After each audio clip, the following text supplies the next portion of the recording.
Thank you all. Thank you all very much for coming to this notable event. It's my honor as well as my pleasure to very briefly introduce the lecture we're going to have from Peter Thiel, and to then be in conversation with him after that presentation. I should say that Peter, to me, is interesting as one of the most deeply reflective thinkers of our time, and also in some respects one of the most prophetic. In 1993, he published a book, The Diversity Myth, on trends in academic thought, based on his experiences in Stanford, which, aside from a few minor changes actually in vocabulary, is as fresh today as it was then, or indeed fresher, because much of what he has written about has come to pass since that time. But I think what's distinctive and important for me, and I believe Peter will talk about it tonight, is the way in which he tries to dig into the deeper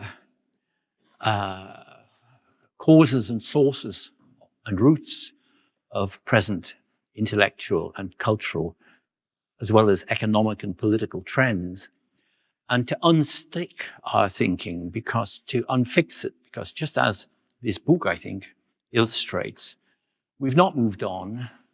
We live in a perpetual Groundhog Day in terms of discourse and political thinking. In my smaller way, I found that myself. I'm still sometimes writing what I wrote in 1989, not simply because I'm not very original, but also because it still seems true, or sometimes truer. So I think to dig into this is, as deeply as Peter does, is very, very rare or unique. And so I myself am enormously looking forward to hearing what he has to say tonight, and also to talking with him after he's said it. Thank you very much.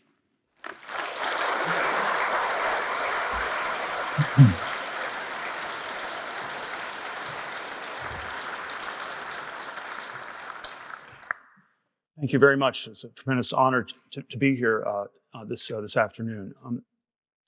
I was involved in a lot of these culture wars, campus wars in the late 1980s, early 1990s at Stanford University. I started one of these alternative conservative newspapers, and a lot of these debates had the quality of these various crazy campus hijinks that then at the same time occasionally would escalate into things that might be of some larger or even cosmic importance. One of the Stanford debates that really was pivotal in the late 1980s involved a debate around the core Western civilization class, Western culture. It was a protest in 1987 where the chant at the protest was "Hey, hey, ho, ho, Western culture's got to go." And it was in one sense about this year-long freshman class. On another level, of course, it was about a repudiation of the entire civilization that was being studied in that class, something somewhat more cosmic. And then, I covered a lot of these things, and then a friend and I ended up writing a book, The Diversity Myth, a few years later. And I'll start by reading an excerpt from that, and then I want to give a little bit of a sort of retrospective of, where I was right, where I was wrong, where I was not even wrong. And so one of the books that replaced Shakespeare was a book by Aimé Césaire, A Tempest replaces The Tempest. And it's all sort of this inverted anti-colonial hierarchy where Caliban is a revolutionary hero, Prospero is an evil colonialist. And so the final indignant tirade by Caliban in A Tempest. Understand what I say, Prospero. For years I bowed my head, for years I took it, all of it. Your insults, your ingratitude, and worst of all, more degrading than all the rest, your condescension. But now it's over. Over, do you hear?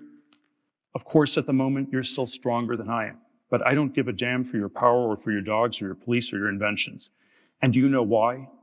It's because I know I'll get you. And you lied to me so much about the world, about yourself, that you ended up by imposing on me an image of myself. Underdeveloped in your words, incompetent. That's how you made me see myself, and I loathe that image, and it's false. And I know that one day my bare fist, just that, will be enough to crush your world. The old world is falling apart. And by the way, you have a chance to get it over with. You can fuck off. You can go back to Europe, but in a pig's eye you will. I'm sure you won't leave. You make me laugh with your mission, your vocation. Your vocation is to give me shit. And that's why you'll stay, just like those guys who founded the colonies and who now can't live anywhere else. You're just an old colonial addict. That's what you are. And then, this goes on for 250 pages where we go through things like this, and sort of the somewhat pretentious idea that David and I had in writing this book was we were speaking truth to power, that all that it took was to sort of expose this, and then you could ask questions. Well, is this new? Is this an improved version of Shakespeare, or should one prefer the original? Is this really about multiculturalism and non-Western cultures, or is it just all sort of an anti-Western thing that drives it? And then there were parts of it that felt a little bit contrived at the time, where we had to somehow make it relevant to the larger thing, and so we had this sort of somewhat contrived construction where ideas have consequences, and what happens in the university will eventually spread beyond it. And then, of course, when you fast forward 30 years, there are all these ways. A lot of this is held up quite well, and of course, there also are ways where it feels like it didn't matter at all. And so, I don't know. I can brag that the book was prophetic, and that a lot of it came true, and then I can say that somehow all this effort in writing this seemingly did not really matter, and that on some level it was not about the logic of the ideas at all. And what I want to reflect about is, and so even though I think the specific arguments I would still defend as almost all right, I want to focus maybe a little bit more self-critically on the places where I was not even wrong, where in some ways I didn't even understand what the real issues were, and think about a little bit what those were. And I think one piece of the book that has held up relatively well is the title, The Diversity Myth. It's an ambiguous title. It can mean, on the one, you can put the stress on the word diversity, in which case you can then have debates of, what does diversity mean? And if it is some sort of celebration of difference, and then you can sort of debate what kinds of diversity should one have. And then there are all sorts of libertarian and conservative critiques where, you don't have real diversity if you have a group of people who look different but think alike. Diversity in that sense probably should involve more than just hiring the extras from the space cantina scene in Star Wars or something like that. But there's a secondary, maybe somewhat deeper meaning of the title, where you put the stress on the word myth. And if you put the stress on the word myth, you realize that diversity or multiculturalism or any of these words are extremely poorly defined, and that's the point. They're not supposed to be defined. They're sort of it's sort of like a false god, idol, shibboleth, but it can never be really defined, and it works maybe mostly as a sort of diversion or divertissement, a distraction from the things that are truly important. And it is kind of like it's a hypnotic magic show where you don't notice the gorilla jumping up and down on the back of the stage. You're just narrowly focused on what the tricks the magician is doing. What I want to try to explore with you tonight is a map of the things that we've been distracted from by focusing too much on wokeness, anti-wokeness, all these kinds of debates. What were we missing? So three main ones I'm going to go through in my brief comments tonight. The first one broadly as a category is and this would be a libertarian critique of diversity. It would also be a Marxist critique, is that is that when you focus on all these forms of identity politics, you're not focused enough on economics. When you focus on, race, gender, etc., you're not going to focus enough on class.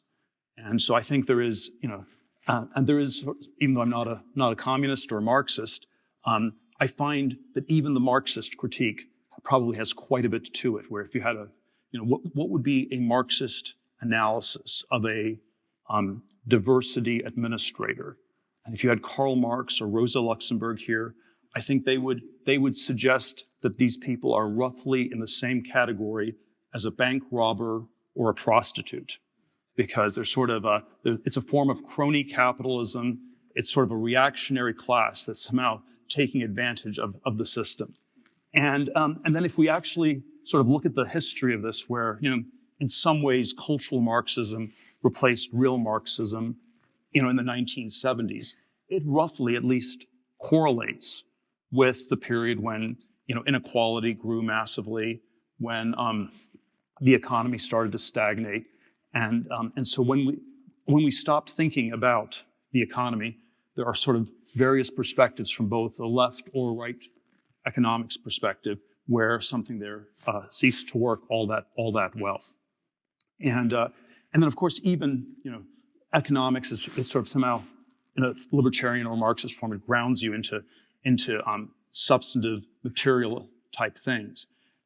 But maybe the sort of libertarian Marxist synthesis that I would want to explore a little bit more is the Henry George, the late 19th century economist, who in the late 19th century was seen as pretty socialist. Today he's seen as pretty libertarian, which I think doesn't simply reflect sort of the way in which our society has changed. But from the Henry George perspective, the economic relation that one always needed to look at was land ownership, real estate, distortions in real estate, and this is the key driver. And I want to submit that if there is an area of economics that we should pay more attention to, it is something like that there's something about a Georgist analysis of real estate that is extremely suggestive of some very crazy things that have happened in the last 50 years in our society. One of the numbers I've seen on this, and if you look at real estate in London, it has an inelasticity of -2, which means that if you were to increase the supply of housing by 1%, the average price would go down 2%. And if you multiply 1.01 by 0.98, you get a smaller number. And this leads to the paradoxical result that the more housing you build in London, the less it is collectively worth. And so when you have a market that is this strangely dysfunctional, some extremely odd sorts of things start to happen. And you have to sort of ask questions whether there is a kind of crony capitalism racket that starts to happen in a lot of different ways. Where if you think about the immigration debates in the UK or the United States, there are all sorts of extremely politically correct and extremely politically incorrect arguments on immigration, but the sort of basic Georgist economics argument is if you add 2%, 3% a year immigration to the UK, and the inelasticity is 2 to 1, then London house prices will go up 4 to 6% a year, and then this is basically an extremely regressive tax on the half of the population that doesn't own houses. It's an extremely regressive tax on young people, and it's basically a formula for left-wing radicalization of the population over time. And that's what we need to be able to now analyze. And I would be probably open to unrestricted immigration if you could build more housing. I think Elon will get to Mars before that happens in the UK. And then if we look at something even more prosaic, like at Oxford, one of the news items I was reading was where I think it's relative to incomes, the cost of housing is among the worst in the UK, and it's like a, a mini London or a hyper London or something like that is Oxford. And the news item said that if you were to increase the supply of housing by 1%, the average price would go down 2%. And if you multiply 1.01 by 0.98, you get a smaller number. And this leads to the paradoxical result that the more housing you build in London, the less it is collectively worth. And so when you have a market that is this strangely dysfunctional, some extremely The J.R.R. Tolkien house is for sale for £4.5 million. And I would submit to you that if an Oxford professor were to buy that house, probably the university would be justified in starting an inquiry into where the professor got the money to do that.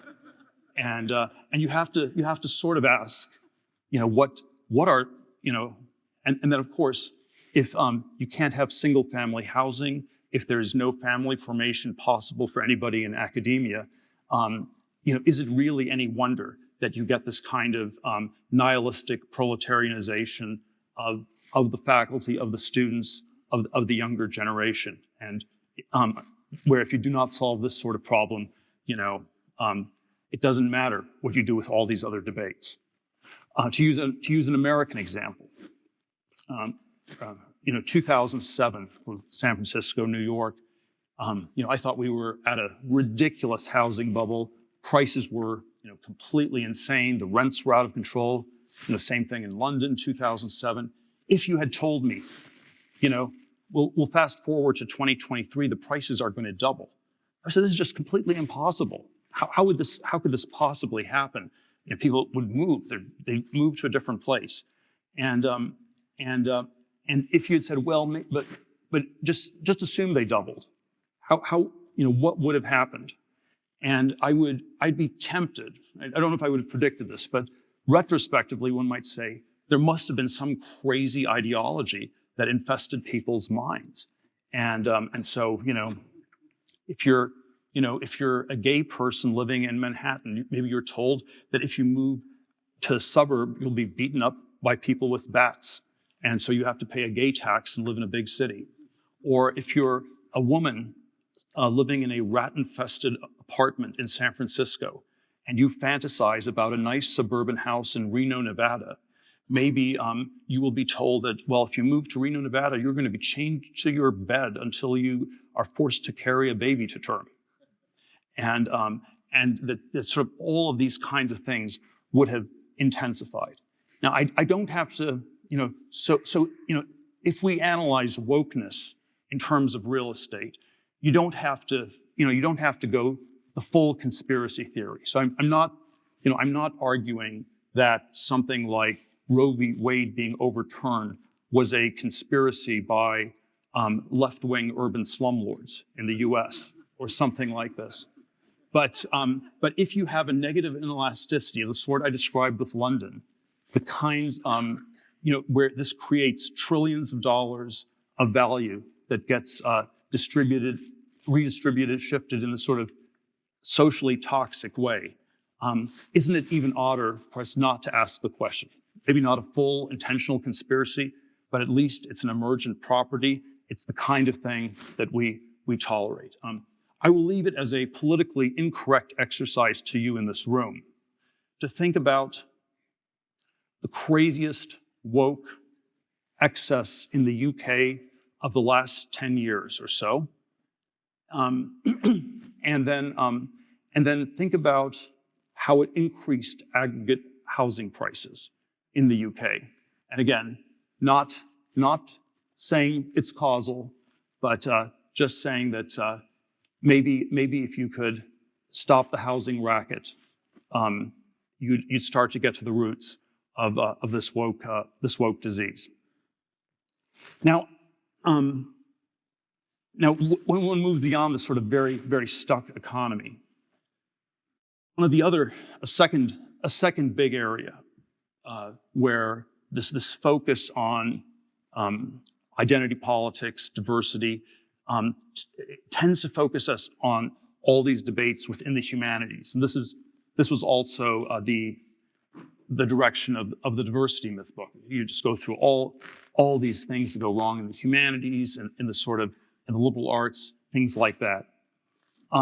And the sort of idea that I've come to over the last 15, 20 years is that perhaps just as broken as the humanities are the sciences, broadly speaking, that they are no longer progressing. They are, for the most part, pretty stuck. It's a harder case to make because science is a harder thing to understand. But when I was an undergraduate in the late 1980s, most of the science fields, or even most of the engineering fields one could have gone into, would have been the wrong fields. Nuclear engineering, aeroastro engineering, terrible ideas already in the late 80s. Mechanical engineering, chemical engineering, physics, chemistry, all these sort of science areas somehow ended up being dead end. I think electrical engineering still barely worked for a while, and then really the only thing that had some sort of a future was computer science, which was in the late 80s kind of a field that people who couldn't handle the hardness of electrical engineering or math sort of dropped out of electrical engineering and became a computer programmer.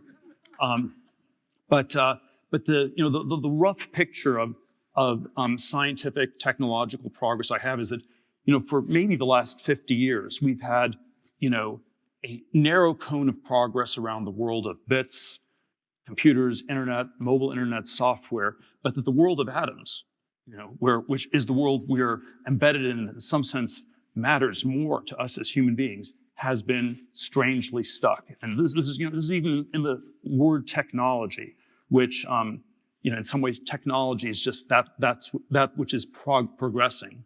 And today technology has been collapsed to IT, information technology, because it is just this world of bits. If you use the word technology in 1973, it would have meant computers, but it would also meant new medicines. It would have meant the green revolution in agriculture. It would have meant, supersonic aviation. It would have meant space travel. Technology was advancing on many, many different fronts. And in a world where this is stuck, and we're not even paying attention to it, that surely is a big defect. The sort of U.S. analogy that I've used on this is that if you ask the question, are the humanities or the sciences less healthy? The sort of governmental analogy would be, is the Department of Motor Vehicles better or worse run than the NSA, the National Security Agency? Or maybe the British version would be something like the Post Office versus GCHQ. And the seemingly straightforward answer is obviously the Post Office is not well run, or the DMV is not well run in the US, and everybody can see it. Just like the humanities are quite obviously sort of broken. But surely the more plausible answer is that the things you don't understand and can't see are more corrupt, and that where you have these ever narrower groups of guardians guarding themselves, the string theorists guarding the string theorists, the cancer researchers telling us about how great they all are and how they're all going to have these breakthroughs in the next few years. That's surely the thing one should be more suspicious about. One of my friends worked for was in the PhD physics program at Stanford. His advisor, Bob Laughlin, got a Nobel Prize in physics in the late 1990s, and Laughlin suffered from the supreme delusion that once he got a Nobel Prize in physics, he finally had academic freedom and he could do whatever he wanted. And he decided that he was going to investigate these, some areas in science that were truly taboo. And there's obviously stuff you can't ask questions about. Climate change or evolution, or even stem cell research is probably you're not allowed to ask too many questions about that. But he decided to go into something far more taboo than any of those things. And it was, he started with the premise that most of these scientists were actually just defrauding the government. They were engaged in semi-fraudulent research. They shouldn't, he'd worked on high temperature superconductors. He told me once that he thought, there were 50,000 papers written in that field and only about 25 of the 50,000 deserved to be published. And they started with an inquest into the Stanford biology department, where he basically believed that most of these people had, effectively stolen money from the government. And there's been since then a sort of a replication crisis in science that people have made more of. But the replication of crisis, it always gets narrated in this slightly politically correct way, where we don't actually mention the specific names. Laughlin said, no, I'm just going to mention the names of all the people, and here's the list of the people who are stealing money. And as you can imagine, this, I don't even need to tell you how it ended, but he got promptly defunded. His students couldn't get PhDs anymore, and he at least got some kind of education about academic freedom. from this process. And so I think that I think in a debate, if you have an argument, there maybe are always, I think, two fundamental ways one can try to make a case. And you can go after your opponent, you can go after the enemy at the weakest point, which is where you're most likely to score a tactical victory. Or you can go after your enemy at the strongest point. And if we criticize the universities for the humanities, that's in some sense what, I don't know, the center-left blob administrative establishment wants us to do. We can occasionally win some tactical victories, but where they get their sense of validation, their sense that everything is still healthy and great is the sciences. And if you can show that the sciences are more corrupt than the humanities, it's harder to do, but if you can do that, you will win game, set, match. And it's it's always very difficult to do this, but something like, so the way I would be tempted to make the argument is something like, the string theorists in physics are the smartest physics people, and they've been stuck for 40 years, and the physics people are the smartest people. And so by some principle of transitivity, if string theorists have been doing nothing, therefore everybody else has been doing nothing as well. And something like that would be the rough way I would make this sort of argument. Now, if we combine these two big things we're being distracted from the economy, even in its most basic forms like real estate. We're being distracted from science. And then in some ways things have not been healthy in the economy and science. They've not been progressing. The GDP has not been growing in a balanced way for quite some time. There's always a question, could we, and the wokeness is distracting us from these things, from going back to these things. If we focused on them, would we be able to solve, all of our problems? And just sort of as a maybe a little bit of an aside here, I think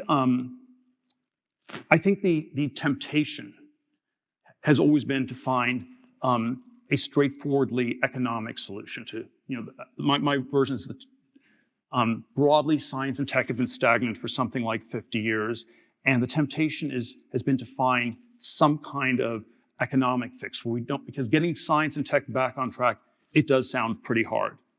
And I think the reason we haven't been transparently stuck for 50 years is there were actually two one-time economic fixes that did not involve science and tech that were done. There was a right-wing Reagan-Thatcher fix in the 1980s. And there was a one-time solution where you could cut taxes, deregulate, allow lots of mergers and acquisitions to happen, and you could one-time gain an enormous lift for the whole economy. But it doesn't continue.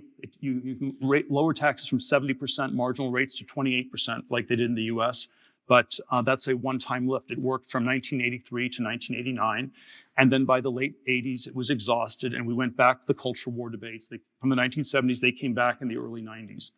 And then there was a one-time Clinton-Blair solution, circa 1995 to 2007, which was globalization. And it was also a way to increase GDP. It was probably a far more ruthless way to do it than capitalism. It created far more inequality. The Gini coefficient went up way more under Clinton than under Reagan in the United States. But it also, there were some gains from that. There probably were some long-term costs from that as well. But they both seem really, really hard to do.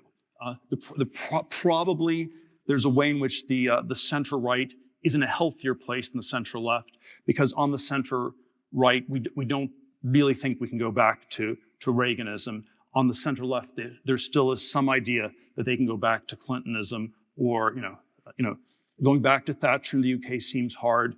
Going back to Blair seems like that maybe that's a mistake we still have to make in the UK. But I think, but certainly, if we can't think about the economic issues more clearly, the real estate issues more clearly, and probably if we can't think about the science and tech issues, we don't even have a hope to get back to a genuinely progressing society. Let me say something about maybe a third category that's sort of maybe even bigger than, let's say, the economy or science writ large, and that is something like the biggest the biggest possible topic that one could have would be something like God. It's something like Anselm's ontological proof is that there's nothing that you can imagine that's bigger than God. And if these debates have distracted us from the economy and from science, they probably also have distracted us from questions of religion, of God, of the Christian God, so that would be sort of my candidate for the biggest thing possible that we've been distracted from.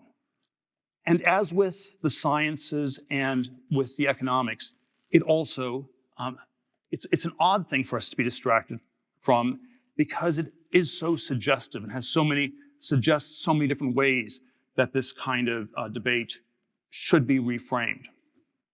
And in particular, I don't want to do too much on metaphysics or things like that, but maybe just focus a little bit on a sort of what would Christianity tell us about history, and then what does this history does that tell us something interesting about our current historical moment, and some of these debates that we've been touching on over the last half hour here.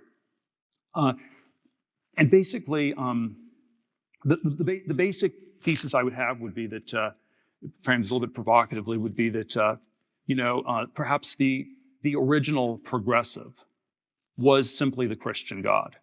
The New Testament supersedes the Old Testament. That's the original idea of something like progressivism in theology. The new is better than the old. The new transcends the old. There's some sort of progress in history, and of course there is sort of a Jewish or pagan critique of Christianity that those of us who are Christian need to take very seriously, which is once you have this principle of the New Testament superseding the old, is there a limit? Is it just a slippery slope to communism, to wokeness, to ultra Christianity, some kind of anti-Christic parody? And if we had to concretize this even more, there is something about there's one sense, of course, in which what the Bible says about the founding of the first city in the history of the world is the same as what mythology tells us about the founding of the greatest city in the history of the world. It starts with madness and murder. So Cain kills Abel, Romulus kills Remus. But the difference between the biblical account and the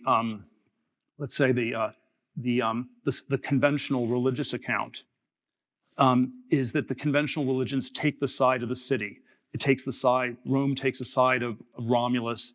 The Bible already at the beginning in Genesis takes the side of Abel. And there's some sense in which the entire biblical tradition is from the point of view of the victim. The Jews, the normal way the story of Exodus would be written would be from the point of view of the Egyptians, who were these troublemakers, and they got removed. It would be like the Oedipus myth, where you get rid of Oedipus, or something like that.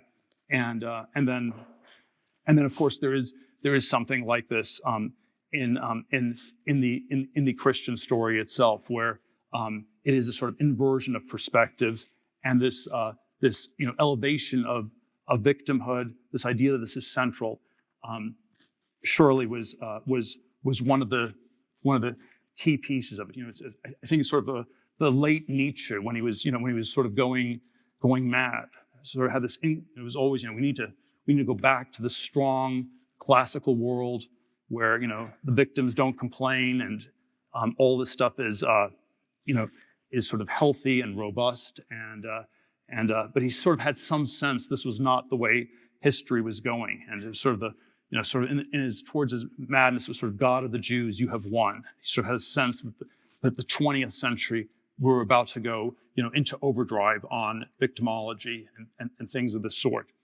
And if I had to sort of differentiate, maybe, if I had to ask the question, how is, the Christian view different from, let's say, the neo-pagan view, or the woke ultra-Christian view, something like that. And I find a lot that's extremely tempting in a classical neo-pagan thing. I don't know, there's Bronze Age pervert, or all these sort of online people where it's, why can't we just forget about the history and just move on, or go back to nature, where nature as a word does not occur once in the Old Testament, and nature is bared red in tooth and claw. But if you take your bearings from nature, if you set nature as a standard, then there's nothing that's really naturally evil, nothing that's naturally morally wrong, and that is sort of always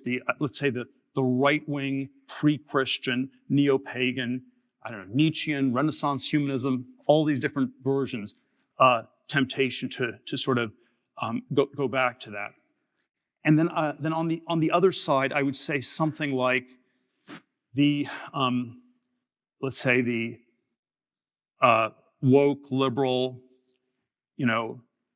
post-Christian, maybe ultra-Christian temptation is that we are going to be more Christian than the Christians. We're going to, the poor shall inherit the earth, and we're going to have a communist revolution, and we're going to accelerate the process, and we'll make it happen even faster. We're going to accelerate the history even more. And there's always this question, is it possible to be too Christian? And I think the answer is in theory, no, but in practice, surely yes. And that in practice, if you try to hit the accelerator on this, you don't end up somehow finding a way to deal with the past, but you simply end up creating some kind of eternal recurrence, some kind of perpetual motion machine that generates nothing but violence and never-ending cycles of revenge. It is sort of another version of the Nietzschean eternal recurrence. And so the Christian perspective on this is always some paradoxical combination that, yes, there was original sin. Yes, in the beginning was madness and murder. Yes, there was incredible injustice in the past. And then you need to forgive people. And if you go with the neo-pagan, alt-right, whatever you want to call it, version, and you say there was nothing bad in the past, I think that somehow doesn't stand up against the historical pressure of Christianity, against the working out of the Christian revelation in history. And then if you go with the woke thing, there's some sense in which it also doesn't work for these opposite reasons. It's always hard to transpose this into these different categories, but the political categories I'm always tempted to use are something like these 20th century categories: fascism, communism, Christian democracy. And there's always sort of debate is, between fascism and communism, are they equally bad? Is fascism worse? And there's sort of always this sort of conservative argument that they're roughly equally bad. They both killed millions of people, and they're sort of, in some ways, just copies of one another. But this sort of perspective leads me to think that we should very squarely say that something like fascism was generally much less bad than something like communism, because fascism was the past, and it was just okay. The fascist claim was the victims were all guilty, and it's the historical victims from the Middle Ages. We're going to go back to them, and we're going to victimize them. And then communism was always sort of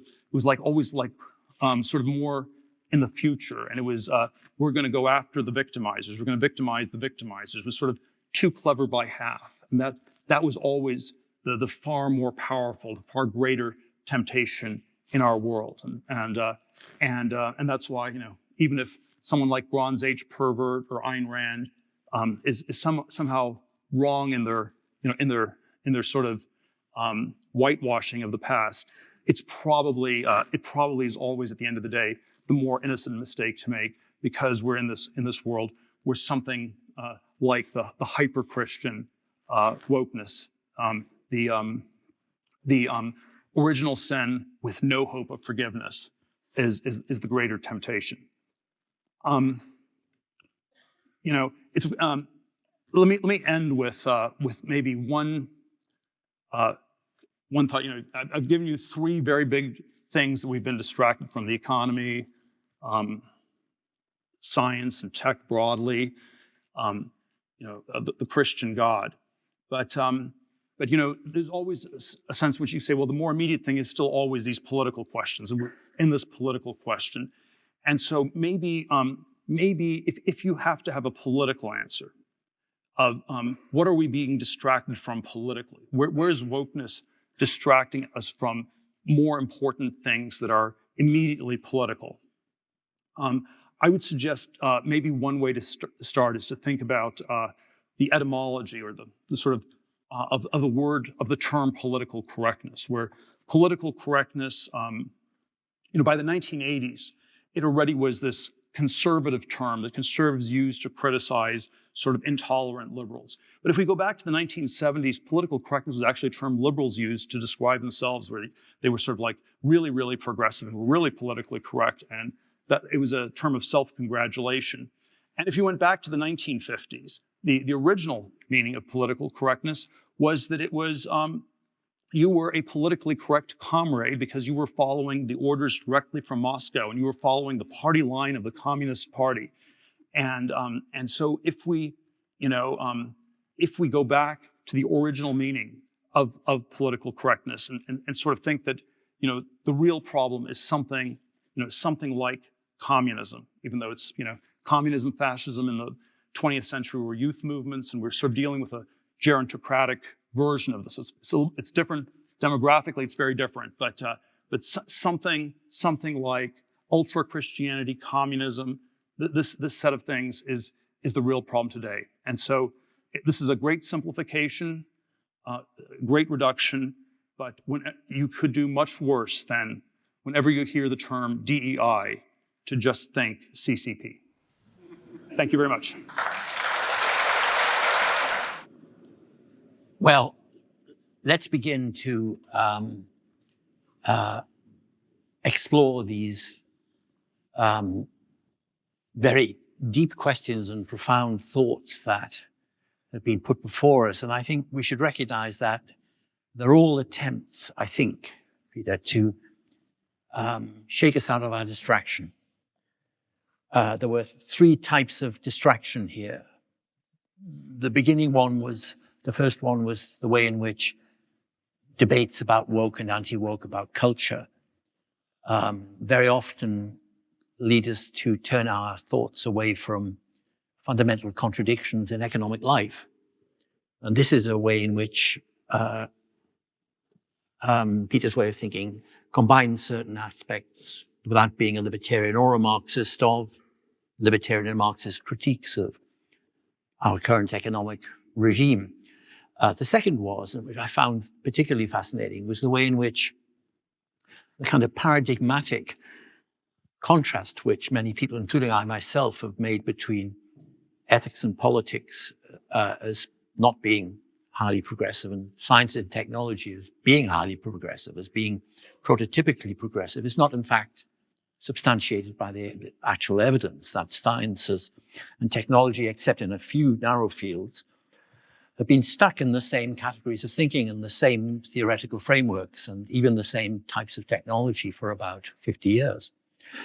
And then the third type of distraction that this talk was trying to rid us of or shake us out of was a distraction in which questions of religion or of theology or of not exactly metaphysics, but of the way we ultimately think about good and evil and how human beings are in the world, have been pushed on one side, and yet they continually reappear with woke not actually being at all, as some people have said on the right, a repaganization of the world, but as being a type of hyper-Christianity emptied of transcendence and forgiveness.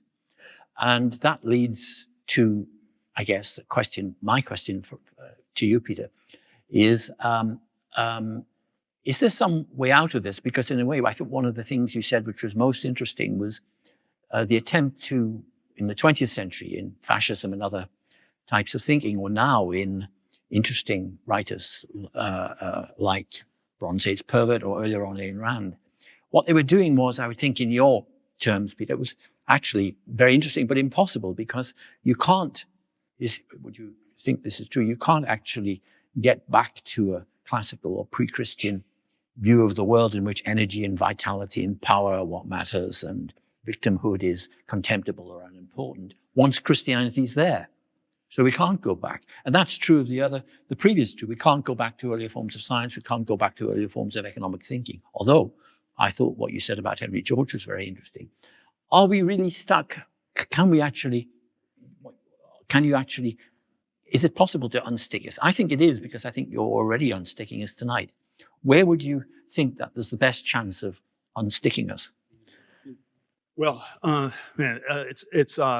well, my very facile answer is always the first thing you have to do to solve problems is to talk about them. So I think that as long as we have this, as you described, Groundhog Day of wokeness, we're not going to be unstuck, and we're going to be in this sort of zero sum, somewhat Malthusian, ever nastier political kind of a context.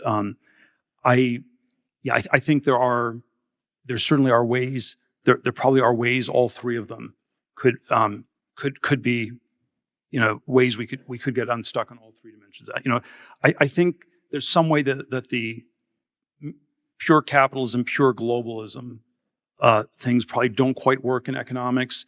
I do think one could probably do something about the real estate problem. It's so extraordinarily distorted, and so that there probably are things one can do. It's very hard because you would destroy trillions of dollars in value in doing it. But that probably it has to give at some point. Maybe it's a technological fix. The way the Henry George thing was historically solved was you had an open frontier in America, and then the frontier closed in the late 19th century. So the railroads were the technology to open the frontier. Eventually the frontier is populated, it gets closed, and then late 19th, early 20th century, the cities start to have this Georgist runaway real estate price effect, rising inequality, and you get progressivism as a response to the closing of the frontier. And then in the 20th century, in a way, another frontier got opened with the automobile and the highways and the suburbs, and that relieved the pressure on the runaway costs. And then that technology has also run its course. And there's a question: is there some way to reopen a frontier in real estate? And probably the one where I think the jury is very out and doesn't look that promising in 2023, but it would be something like, could one really get remote work to work? Could the internet be a way that people are not stuck in these cities? And that would reset all these real estate values tremendously, because even in a rather densely populated country like England, there is plenty of space if you're not forced to be within the green belt of London itself. And certainly the United States even more so. So and then I think within the technology area, my hopeful sense is that there is, there's always a question, why did the technology slow down and the science slow down? And the thing I'm hopeful on is that it was not that we just ran out of ideas. It's that there were these deformations of culture. We became too risk averse, too bureaucratic, too much peer review in the sciences, and I think we could be making a lot more progress in a lot of areas. It's regulated. People are scared of technology. We don't want to minimize or trivialize their fears, but I think you could have a very different balance there. And then and then certainly the questions about the larger meaning of life or the meaning of history are ones that I think we would all do well to confront more. To take, in a way, what might be the most immediate part of what you've just said and said before, I guess it implies, which I think is absolutely true, that the so-called consensus that prevails between, say, Sunak and Starmer is far more consensus on what we're not supposed to think about than it is on anything positive. Because the big problems you mentioned, the problems of stagnation in science, the problems of real estate in London and in Oxford and throughout the country, the problems of generational inequity in which young people can't find any way to live and so on, they're all hardly addressed at all. There's a bit of commentary in the newspapers and so on, but in terms of thinking about active solutions, there perhaps maybe some dim subliminal awareness among these politicians that solving them would involve big losses for somebody. Yes, or certainly big losses for them in the election is the felt sense, and so yeah, and it's certainly not limited to the UK, but certainly an outside perspective I would have it seems to me that there's a secret agreement between Sunak and Starmer, let's say, to talk as much as possible about culture wars, take various sides on those issues, and then if you have even basic economic questions like runaway deficit spending, and do you solve this with higher taxes or lower entitlements, and then they both have a look-ahead function where if we talk about that, we'll lose 10 or 15% of the voters. I mean, maybe not quite as many for Sunak, since at some point it's hard to lose 10 or 15% of the voters, but there's some kind of a look-ahead function where we shouldn't touch that. But then then when everybody does that, when all the solutions are outside the Overton window, we end up with we're confined in this very narrow box, and the Groundhog Day will continue until at some point something really breaks. So there won't be a Nietzschean Groundhog Day. It won't really be eternal. It's going to break down, isn't it? I mean, one way or the other, even if only for economic reasons. But we don't know when or how. Sure. Yeah. I mean, I think there certainly are all kinds of dimensions one could point to where it is not simply stable. The demographics are not stable. The deficits are not stable. We had pseudo stability and deficits for 40 years in the United States and much of the Western world, where the deficits were too big, but the interest rates went steadily down, and something around that seems to have broken in the last year or two. So I think even something as basic as deficits financed at 0% interest rates, it seemed like the 2010s could go on forever, and that seems over. And they haven't. Ended with the 2020s. Yeah. Is there also, does that bleed back into, though, the segue back into the cultural and the religious questions you discussed? Because I guess part of the resistance to your analysis of science is a kind of quasi-religious conception of the salvific possibilities of science, that science can do what religion hasn't done, which is to actually change worldly life in a way which rids it of its deepest contradictions. And I guess for some people, if they gave up that faith in science, if I can use that obvious, they would be left with nihilism, or left with despair, or left with unbearable anxiety. Yeah, although it's sort of obviously there's a very complicated history of science, and it was in some ways maybe a byproduct of Christianity. In some ways it was an opposition to Christianity. And certainly in its healthy, ambitious, early modern forms, whether it was a substitute or a complement to Christianity, it was supposed to be. It was somehow supposed to be a vehicle for comparable transformation, and sort of the indefinite prolongation of human life was an early modern science project, and people still believe very much in the 17th, 18th century. I think there was a sub movement within sort of the revolutionary Soviet politics.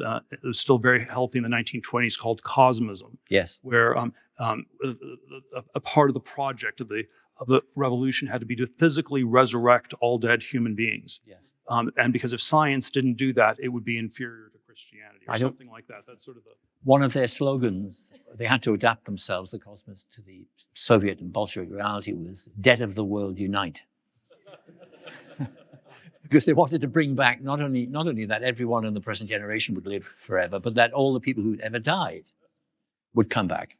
And so there is this let's say anti-Christian or derivative from Christian, a very ambitious version of science, and of course there is also a more defeatist version of science, where science actually just tells us about limits and things you cannot do. When I don't know, when use a literary example, when Hamlet's evil mother Gertrude says that all that lives must die. The question you have is that a law of nature? Or is this just a rationalization for the rottenness that is Denmark? And certainly the early modern conception was that you wanted to transcend this, both in a Christian or a scientific form. And then, late modernity, it's probably I would attribute more as a decay of science, that this sort of ambition is more a fringe science thing than a mainstream science thing. And I guess there's also a kind of nihilistic version of science, in which a sort of Brave New World version, in which sees itself as pacifying the spiritual and mental anguish and doubts of human beings by giving them access to drugs and pornography and all kinds of things which distract them forever from these fundamental existential questions, the religious questions. I mean, what would work to exterminate religion wouldn't be, or exterminate the need for religion wouldn't be persecuting it. That obviously has never worked. But to try and put everyone asleep with dreams of drug dreams, drug highs, and of course, drugs are a tremendous feature of our life at the moment, aren't they? In many countries. Yeah, I wouldn't even go that far. The line I was using this is just the iPhones that distract you from your environment also distract you from the fact you're in a 100-year-old subway in London or New York, or the environment hasn't changed. And then I don't think one should make it fully intentional, but there is something about certain narrow forms of technical progress that have more of this retarding effect elsewhere, or this making us oblivious to what's going on effect. But yeah, I think most of it is not. It's not supposed to be ambitious, world transforming. It is not at all early modern science. It's much more. I don't know. Probably the strongest science and one of the stronger science and politics themes is always the climate change debate. And there's if you take climate change seriously, there are all kinds of progressive science things one could do. You could be pushing for the construction of hundreds of new nuclear reactors. You could be pushing for fusion. There's sort of all kinds of ways that you could be concerned about climate change and lean into rapidly progressing science.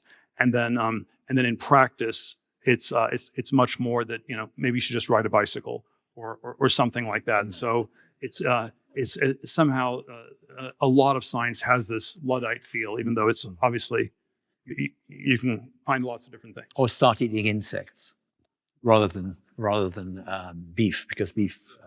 But that thought that one of the functions of smartphones is to distract us from the fact that we're living in a Victorian environment still, with Victorian sewers and Victorian subways and Victorian buildings, is, I think, a very profound thought, because it suggests that one of the functions of technology, which is something that affects the material world, is to supplant the material world in our own lives so that we live in a virtual world more and more of the time. Of course, it's got physical roots, this virtual world. So if something goes wrong with the physical roots, if there is war or terrorism or climate change or whatever, then it's disrupted.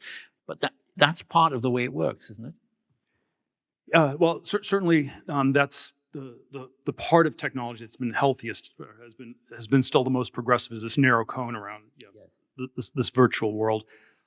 I keep thinking that you could do a lot more in these other areas. If I again come back to something like the real estate housing version, this seems the furthest from technological innovation. Even though there are new building designs. You can build 100-story buildings that you could not build 20, 30 years ago. There are presumably some new things one could even do there. But if too much of the economy is anchored on things that are hard to improve or change, that is also a way in which progress slows. So if we have an economy in the UK, and I'll make these numbers up, where it's 50% real estate and 10% computers, then even if the 10% that is computers is somehow getting better and better, if 50% that is real estate is very stuck, that is going to be at best a slowly improving economy. And then the most important thing is somehow not going to be changing it. And then that probably creates all kinds of weird side effects and incentives. So the hyper-progressivism, the hyper-accelerationism that we are told we have that by politicians and others, by Blair, for example, that we're accelerating in.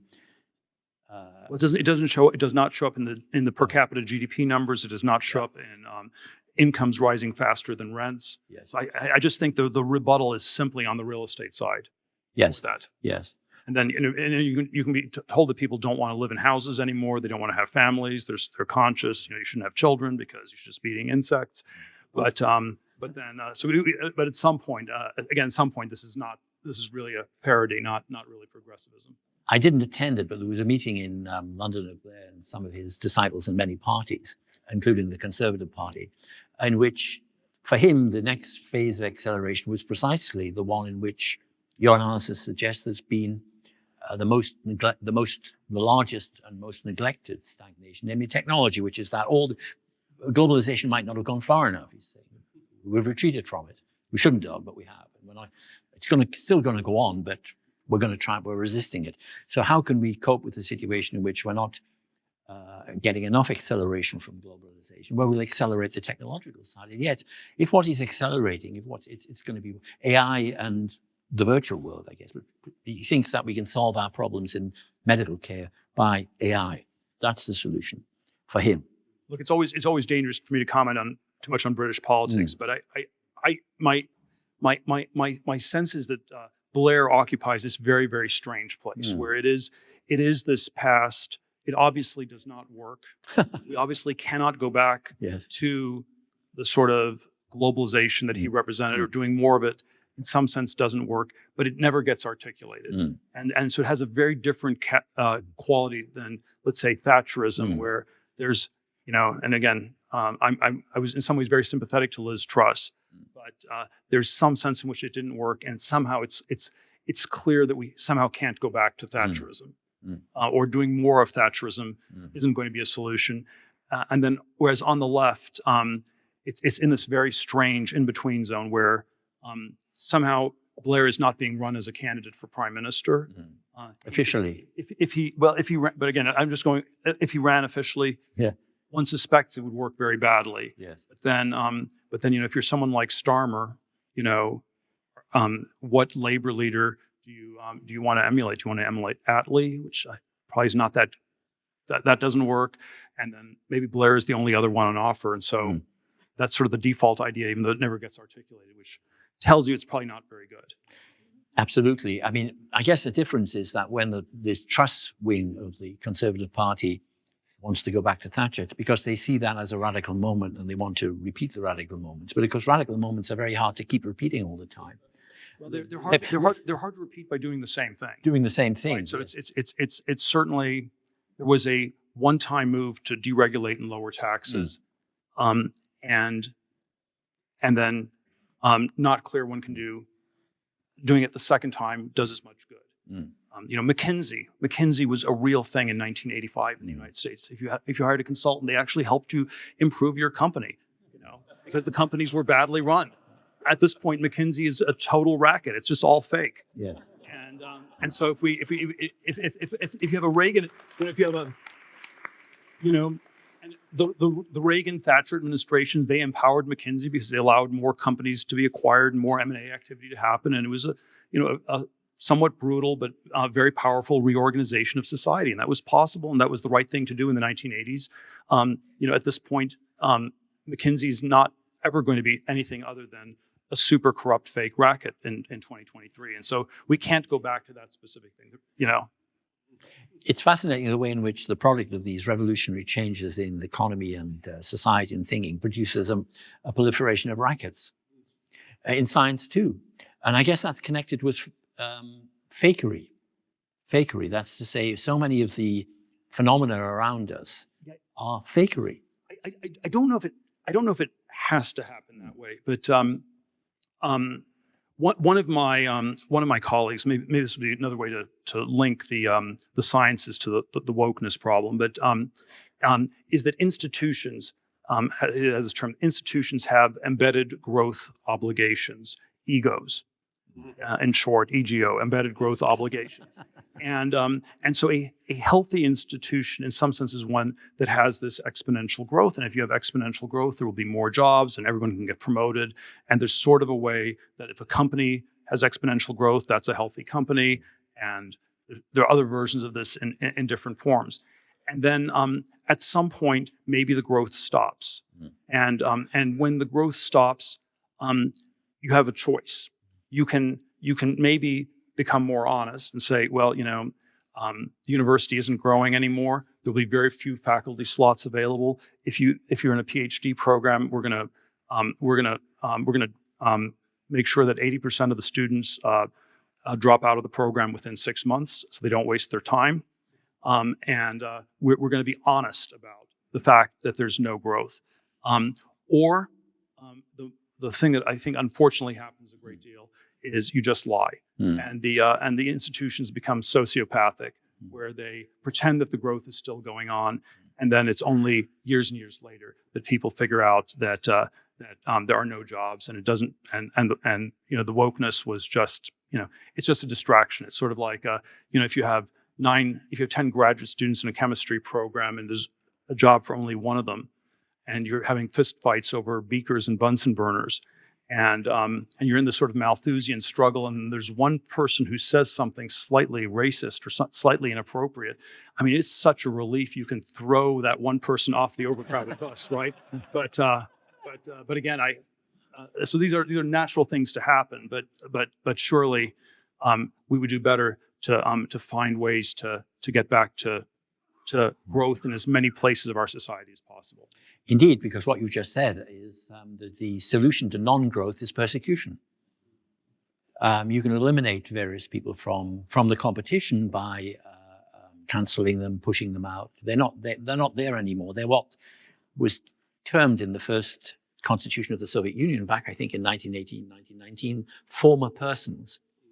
Former persons. So if you make these people former persons, at least they're not competitors anymore. They're out. So that's a very interesting thing, because unless we grow in certain ways in knowledge and technology in a genuine way, we're going to have this persecutory mentality. It has a function, it has a role, even an economic or a career structure role, and so on. Yeah, but it's always important to understand the persecution is not as ideological as it's dressed up to be. So because if it's actually driven by scarcity, you will just have scarcity. The U.S. academic version of this, when I wrote the diversity myth book in the early 90s, I was thinking to myself, academia discriminates against conservatives, libertarians like myself, and I think that was true for one cohort of baby boomer academics who got PhDs in the 70s and couldn't get tenure in the 80s in the U.S. But by my generation, where I would have gotten a PhD in the 1990s, it was obvious there was no job, because I was conservative. And so the conservatives were actually not discriminated against. It was the liberals that were discriminated against, who were Gen X, millennial, because they all had the delusion that it was kind of zero sum, but as long as you towed the correct party line, you were safe. And that was, of course, also the delusion that the party line communists had when they were disproportionately targeted by the Stalin show trials in the 1930s. The Soviet term for it was always Section 58 of the Soviet Penal Code was that you were guilty of counter-revolutionary activity. And I think the key to understanding that was that everybody was guilty. And there were just some people who were not being prosecuted for the time being by the government. And so in this world of extreme scarcity, eventually everybody gets somehow deplatformed or ejected or something like that. Just about. I mean, the Soviet analogies are very rich, I think. There was another Soviet term which was telling lies that no one believes in. And that was seen as an essential thing, because one of the things, if you're surrounded by lies, and every single person, including the people who tell them, know that they're lies, know that it's not the truth, then it sort of unhinges you to some extent, and it makes you scared.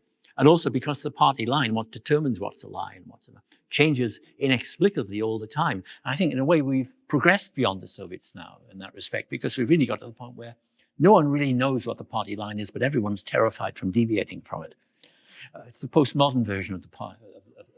Well, again, I think it's always so hard to know exactly what's going on. We're in this strange postmodern world. It's probably I think people are generally quite cynical. They don't believe all the lies they're being told. It gets discounted pretty heavily, but nevertheless, it has this effect where somehow we can't focus on the really important things that are going on of the sort that I talked about. And so it does have this, and I'll come back to this metaphor that it is like this hypnotic magic trick, and the important thing is not what the magician is doing, but what the magician is distracting us from.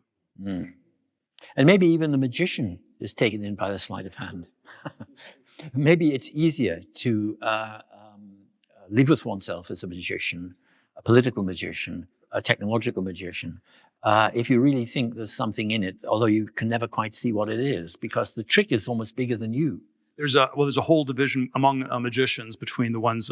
There's a class that claim that it's real, and there's a class that claim that it's fake. And so yes, that is I believe the sociology of magicians is there are those two competing camps. Mm. How far does social science fit into this? There was a wonderful book about 70 years ago in the 70s, 1970s, by a Polish sociologist I knew. It was a marvelous book in every way, but the very best part of it was that it was called Social Sciences as Sorcery in 1970s. And he was arguing that the whole 80 or 90, not that there's no social science or that there can't be. He didn't think that. He thought that there was and there could be more of it. But that much of it was just the kind of magical transposition of terms, forms of distraction from real problems that you're talking about. That actually a lot of it was theorized and systematized distraction. So if you talk about identity struggles, you're missing out very profound structural inequalities, economic and which are that's an obvious example. He took examples of plagues and even of syphilis, in which people talked about in all sorts of complex ways of power structures. But the basic thing is the thing itself, the material thing. So it's a way of avoiding contact with the material world, isn't it? Yeah, I wouldn't. It feels like that's slightly too strong. Since I think I gave, I'm not sure it was I wouldn't want to call it a social science speech today, but some kind of attempt to analyze these things in terms of the history, politics, sociology, psychology of our societies. But yes, I think a lot of these soft fields do have this quality that they are. I want to say that they are in theory extremely important, and there's something about them that is an extremely important way at getting at things. And then for that reason, they're also extremely prone to politicization of various sorts. One of the things I always like to say is that any field that has the term science in it, you should always be suspicious of, because it's sort of it's exaggerating it. So social science, political science, climate science, even computer science. It started as computer science because it had a very serious inferiority complex to math and electrical engineering. And it's not, I think, accidental, and though it's often forgotten, that both of the great terrible movements of the 20th century, communism and Nazism, actually, which is often seen as anti-scientific, but was in fact often defended in the 30s and 20s and then 40s by biological or racial science, just as dialectical materialism, diamat, as it was called then, was the greatest science that ever been. So these repressive movements, murderous movements which killed millions of people, but also killed off thought wherever they could, well, all advanced. They all thought it very important to call themselves science. Well, it's I don't know. This is maybe sort of a philosophy of science thought I have, is that I think in theory what science is supposed to do is fight a two-front war against excessive dogmatism and excessive skepticism. And if you're And so excessive dogmatism is like, I know, the decayed Aristotelianism of the medieval church, and that was what science was in some ways fighting in the 17th and 18th century. And then excessive skepticism. If I can't trust my senses and I don't know whether I'm sitting in front of you. If you're too skeptical, you also can't do science. And then this two front wars in tension. It's hard. It's actually hard to get that balance. It's very hard to get that balance right. Probably the early modern version, I would say, was more anti-dogmatism than anti-skepticism. If we fast forward to 2023, and there are all kinds of things where I know the scientific establishment, the leading scientists would caution us against being too skeptical. We're not supposed to be vaccine skeptics. We're not supposed to be climate science skeptics. We're not supposed to, it's fighting skepticism in all its forms.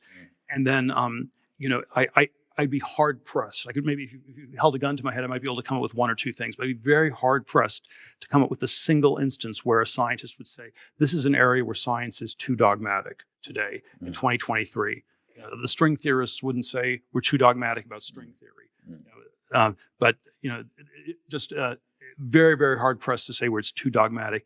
And that surely tells us that somehow it has degenerated into something that's more dogmatic than the medieval church. If you're just fighting skepticism, it tells you you're a dogma, and that's probably there was some version of this with the totalitarian science of the early 20th century, where it leveraged the term, and so it was somehow still pretending to be anti-dogmatism, anti-supernatural, anti that sort of stuff, but in reality, the anti-skepticism dominated.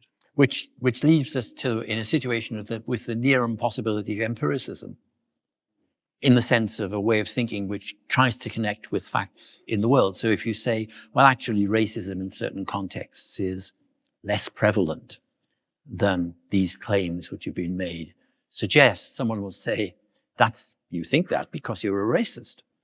You're neglecting the systematic, structural, hidden, subterranean patterns, the occult patterns of racism, so to speak, which are there. So, and this, by the way, strikes me as a feature of liberal thought, even in its attempt to prescribe solutions, which is that if a liberal experiment doesn't work, say the liberal experiments in drug legalization or drug decriminalization, the solution is not to say they've been falsified. It's to say double up, triple up, quadruple up, do it 3 or 4 times, and then it will work.